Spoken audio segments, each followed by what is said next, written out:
Вот виброизоляция, первый слой.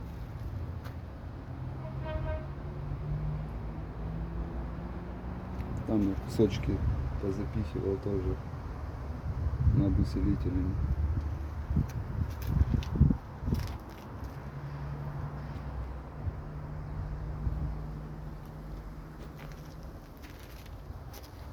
Дальше буду вырезать шумоизоляцию.